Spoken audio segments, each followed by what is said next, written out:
guys! So for today's video guys, ang pag-uusapan natin ay tungkol sa Shopee is Loan. So sa Shopee is Loan guys, is pwede kang mag-loan doon.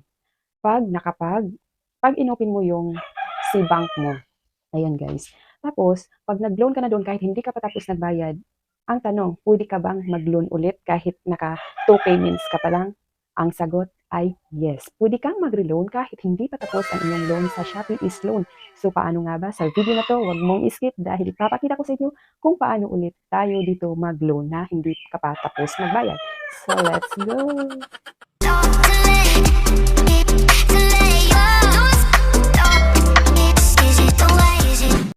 First guys, open your Shopee app.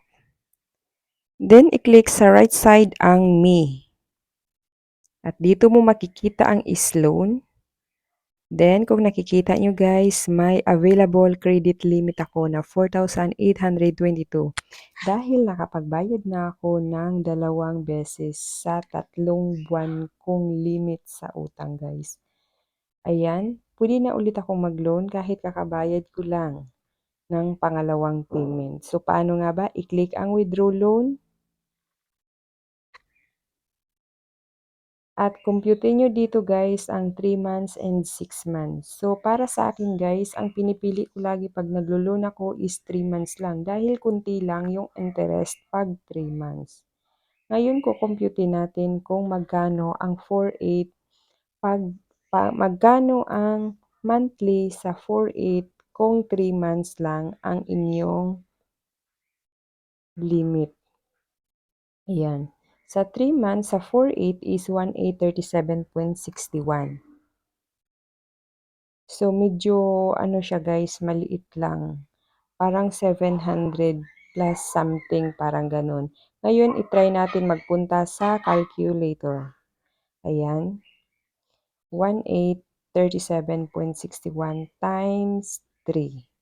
So, 5,512.83. So, less 4.8 guys. So, 712 lang ang interest within 3 months. So, itry naman natin ang 6 months kung magkano yung interest. Pero, monthly niya repayment is 1,037. So, hindi masyadong mabigat guys. Pero, kung computin mo sa 6 months is mabigat yung interest niya. Times 6. 6,225. Less 4, 8. So, 1,425.54. So, ang laki guys. So, para sa akin, I choose 3 months to pay pa rin ako. So, ngayon guys, kung nakapag-decide ka na, pwede mo nang i-click ang withdraw now.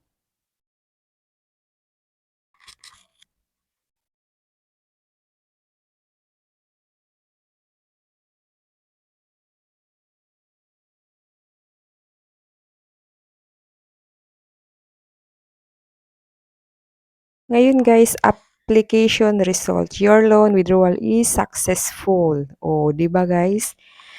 Nakapag-loan na ulit ako. Kahit may 1 buwan pa akong hindi nababayaran dito. Ayan siya guys. Sa 7.5 may 1 buwan pa ako. Ayan o, kung nakikita nyo. Diba? Ang ganun siya kaganda guys dito sa is-loan. Pwede kang magkapag-loan basta umabot yung credit limit mo na pwede ka nang mag-loan. So, as you can see guys, pumasok na agad sa aking Shopee Pay.